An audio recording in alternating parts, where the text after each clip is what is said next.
They said humanity would kneel. They said we would watch, silent and small, as the galaxy crowned its new king. They were right until I stood up. The great hall of coronation was a cathedral of light. Columns of living crystal reached toward a ceiling that shimmered like a sea of galaxies, each star pulsing to the slow rhythm of the Empire's anthem. The air tasted of ozone and cold perfection. Millions of species watched through interstellar broadcasts, united in the spectacle of their emperor's rise. At the heart of it all, on a dais carved from the remains of a neutron star, stood King Overthrew of the Eighth Dominion, the being destined to rule 10,000 worlds. His 6 eyes glimmered with gold, his wings folded in holy reverence, and around his head floated the crown of eternity, a ring of plasma energy so bright it bent reality itself. And somewhere far below that blinding brilliance, amid the delegation pits, stood a single human. Me. My name wasn't spoken in any official registry. I wasn't a general, a diplomat, or a noble. Just Captain Elias Vance, survivor of Earth's collapse, relic of a forgotten species. Humanity had no planets, no fleets, no seats in the High Council anymore. Our world had been strip-mined to dust and sold for resources before the galactic laws of preservation were even written. We were the ghosts of a planet that used to dream. And yet, by some cruel irony, the Empire had invited me here. An observer from the Terran remnants, they called me. A polite way to say mascot of the conquered.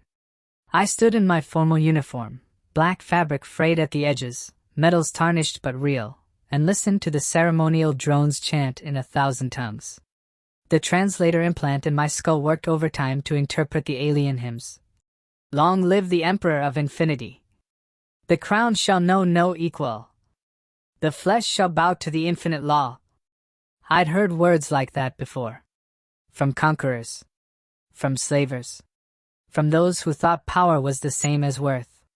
My jaw tightened as the ceremony reached its crescendo. The energy crown descended toward Overthew's skull, its plasma tendrils reaching like divine fire. Every dignitary bowed, wings and claws and tendrils folding in submission. Except me. I stayed standing. The silence spread like a crack through ice.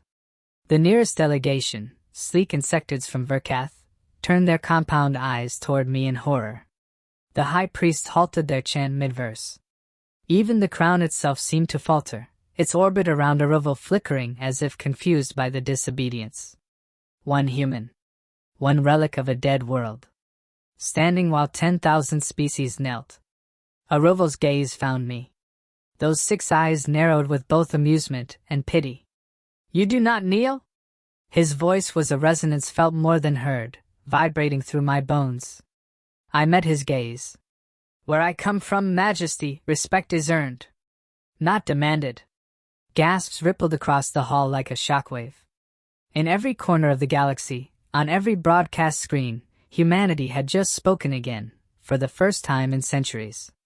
Overthrew tilted his head, a faint smile twisting his lips. Ah, the Terran spirit.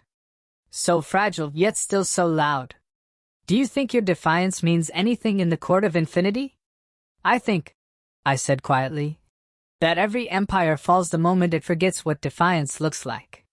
The crown's light pulsed, once sharply. For a fraction of a second, the entire room dimmed, as if the plasma ring itself had reacted. The high priest began whispering frantically. Some claimed it was interference, others muttered about sentient resonance. But I saw Overthew's expression darken. The crown of eternity was supposed to respond only to the worthy, and for that brief heartbeat, it had flickered toward me. My hand trembled. Not from fear, but from the unmistakable hum beneath my skin. The implant in my skull had activated on its own, unbidden, and I could feel the crown's energy pulse in rhythm with my heartbeat.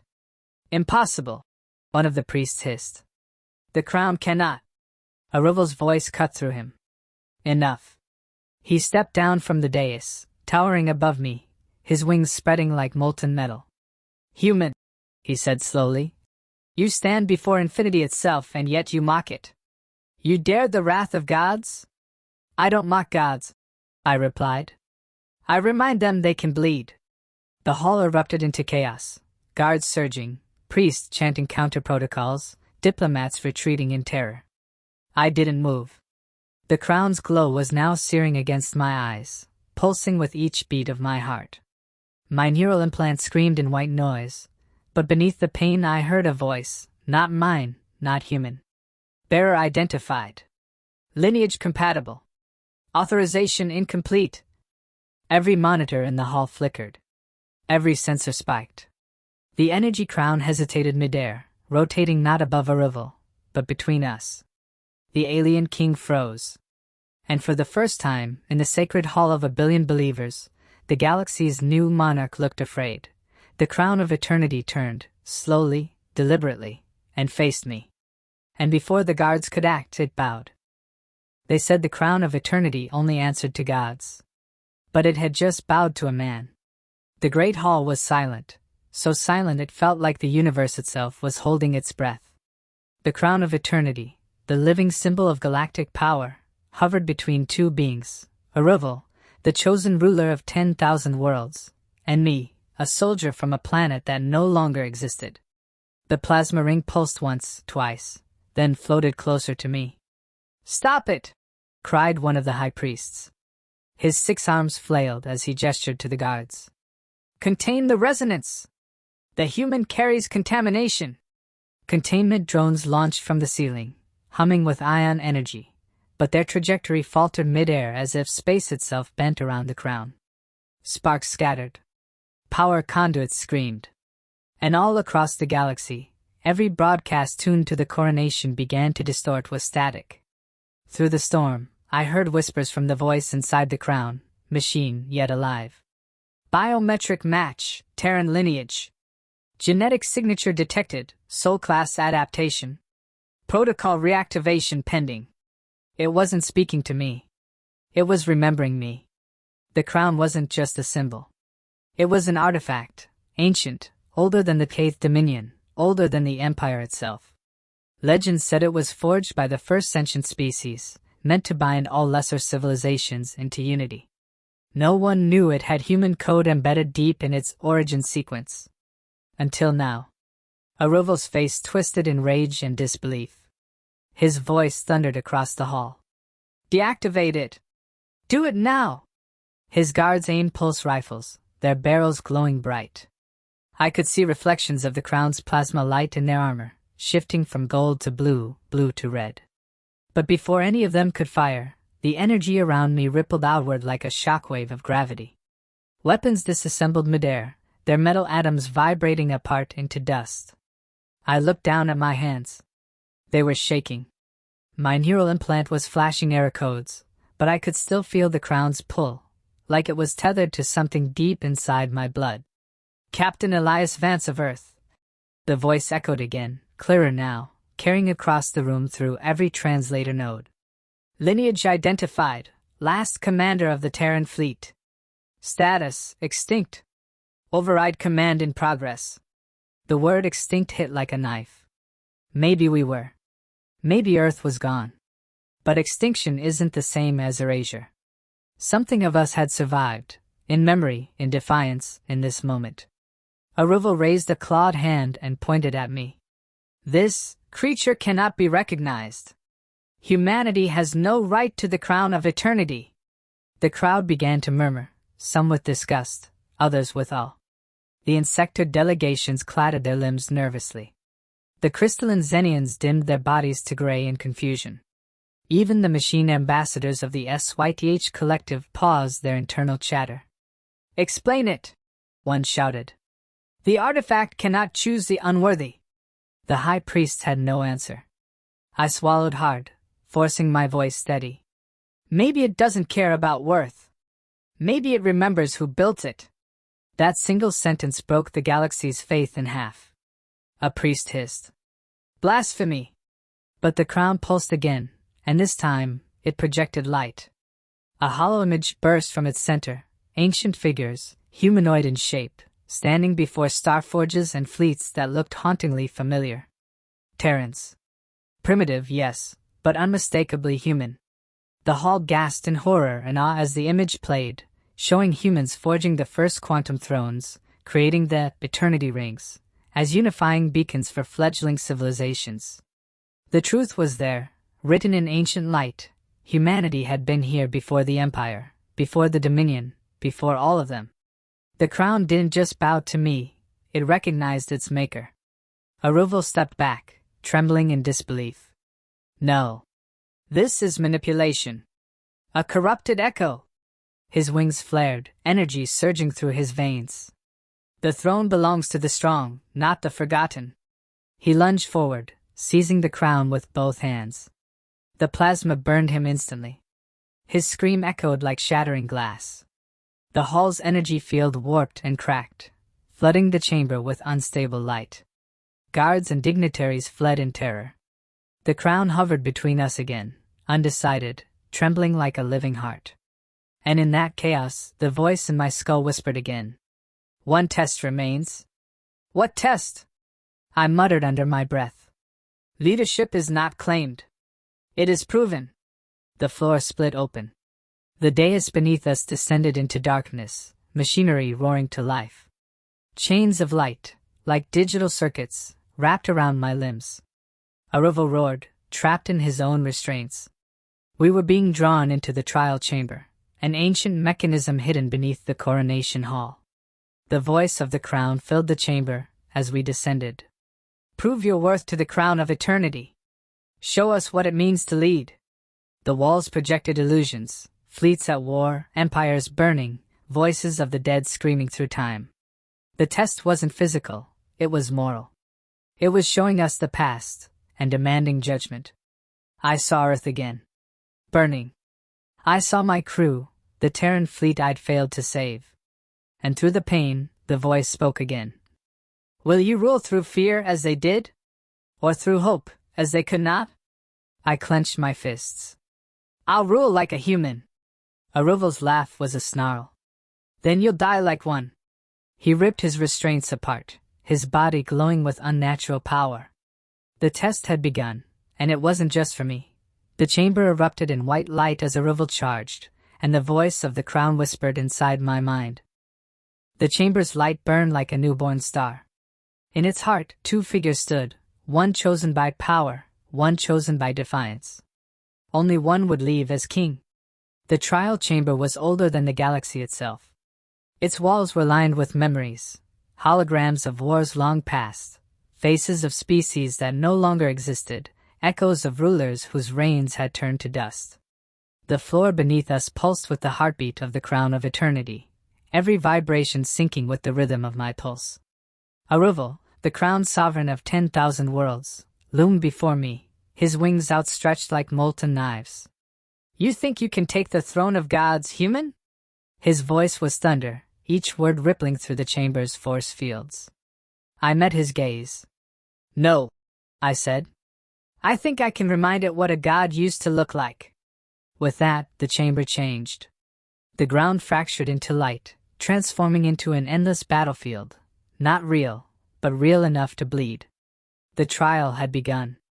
The crown had decided that leadership must be proven in the crucible of struggle.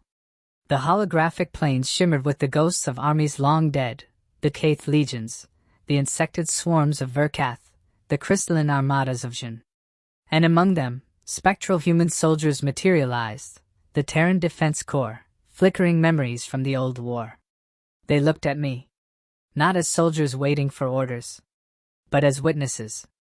Overthew's laughter shook the air. Your species is gone, Elias Vance. You fight with shadows.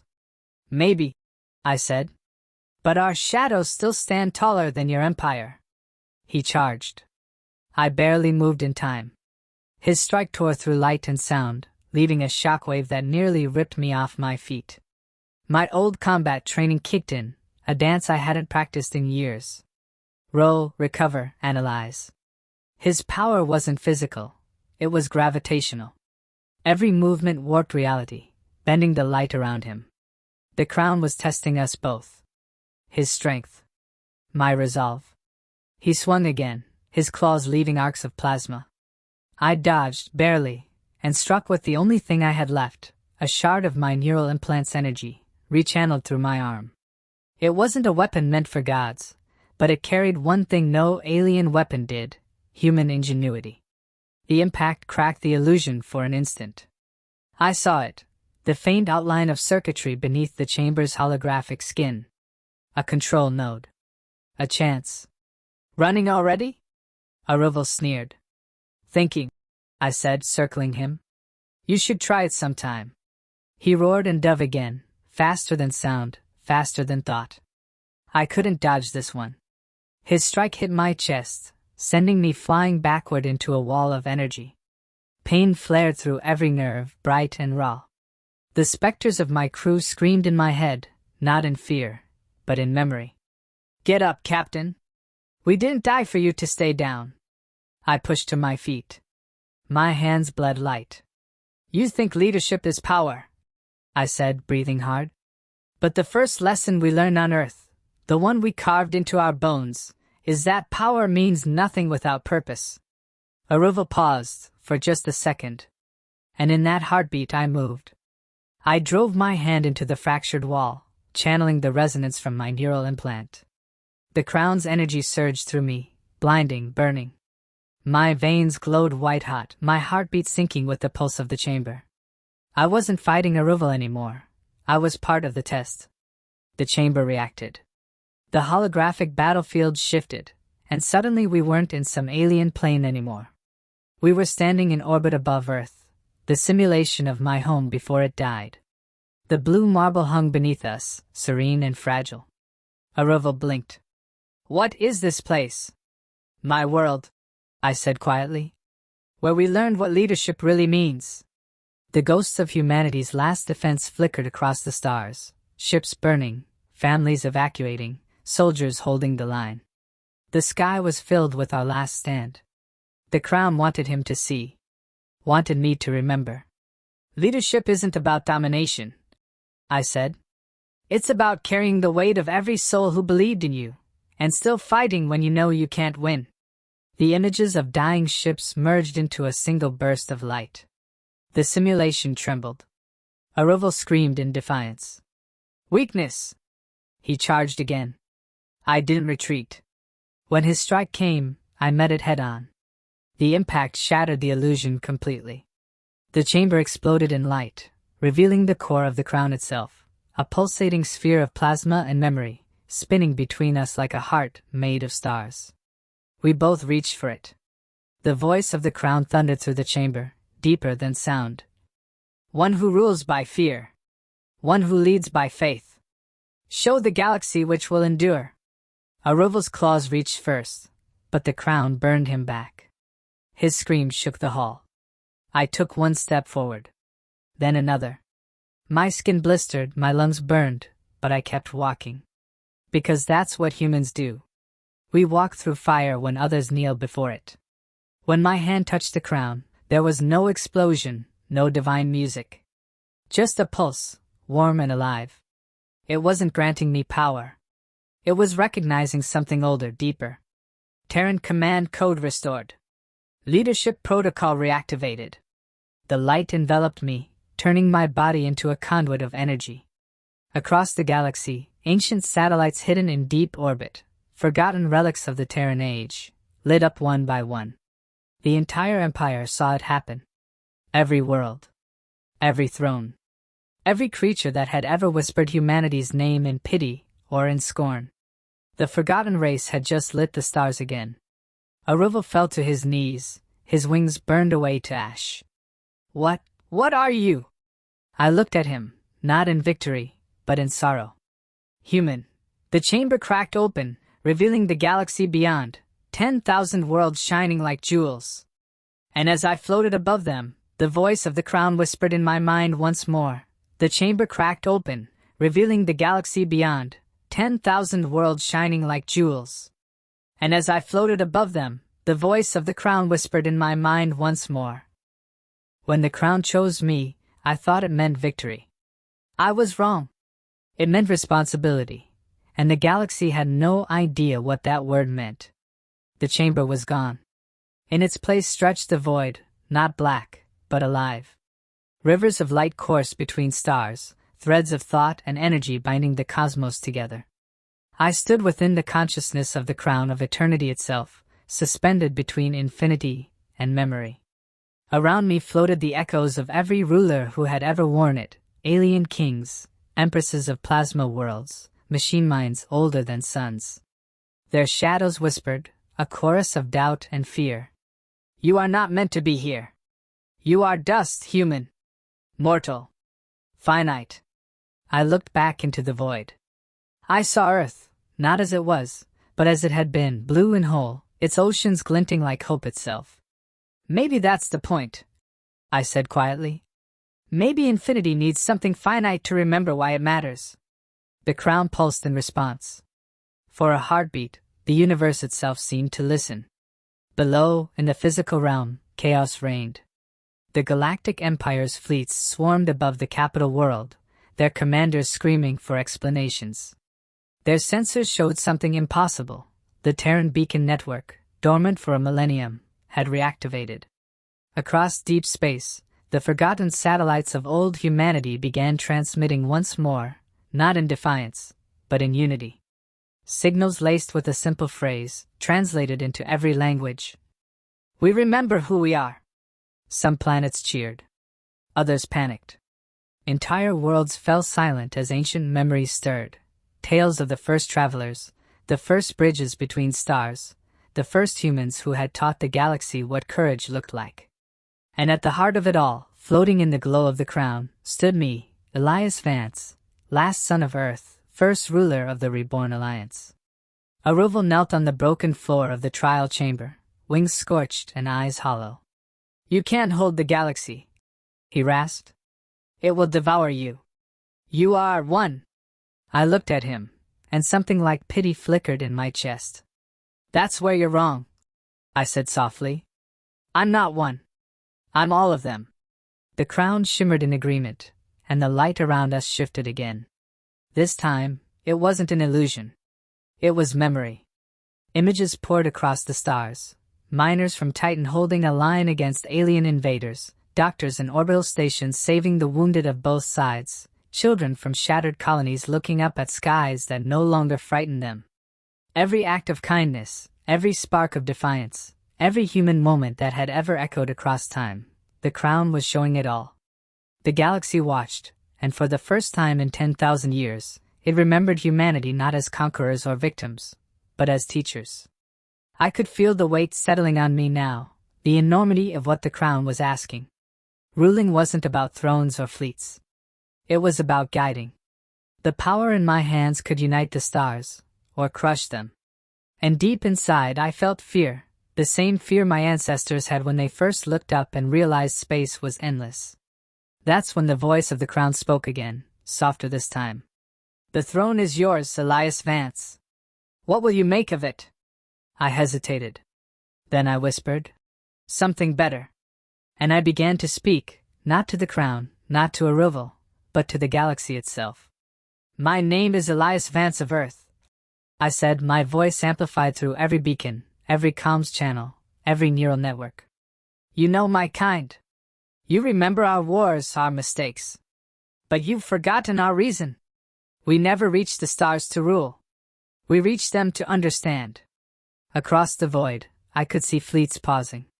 Cities turning their gaze upward. Civilizations listening. I will not be your emperor, I said. I will be your reminder. The throne is not for those who demand obedience. It belongs to those who lift others to stand beside them. If that makes me a king, then so be it. But I will be a human one. The crown pulsed brighter than ever before. Its energy spread across the cosmos, merging with the Terran beacon signals. And in that moment, every sentient mind connected through the network felt a single heartbeat. Mine. Humanity's. It wasn't domination. It was synchrony. The high priests of the Empire fell to their knees. Some in awe, others in horror. The machine collectives broadcast one word through their entire network. Acknowledged. And Aruval, he bowed his head. You've changed the rules, he whispered. No, I said, looking out into the endless night. I just remembered them. For a long moment, the galaxy stood still. Then, Like dawn after a long war, light began to spread, not from the crown, but from the worlds themselves. One by one, empires deactivated their planetary shields. Border fleets powered down their weapons. Treaties began forming across the stars, not out of fear, but because they'd seen what one human could do when given the chance to lead differently. It wasn't peace yet, but it was possible. Weeks later, I stood on a balcony overlooking the capital world. The sun rose across alien skies, painting everything gold. The crown rested at my side, quiet now, no longer burning, just warm, alive. Aruval stood beside me, wings folded, no longer a king but a counselor. "The galaxy will call you the thief of thrones," he said. "They will say you stole what was never yours." "Good," I replied, watching the horizon. "Then maybe they'll remember to guard it better next time." He smiled faintly. "And what will they call your people?" I thought for a moment. "They'll call us what we've always been," I said. "Human. The ones who rise." The stars shimmered billions strong. For the first time in ages, they didn't look unreachable. They looked familiar. And somewhere, in the quiet between heartbeats, the crown of eternity whispered a truth older than empires.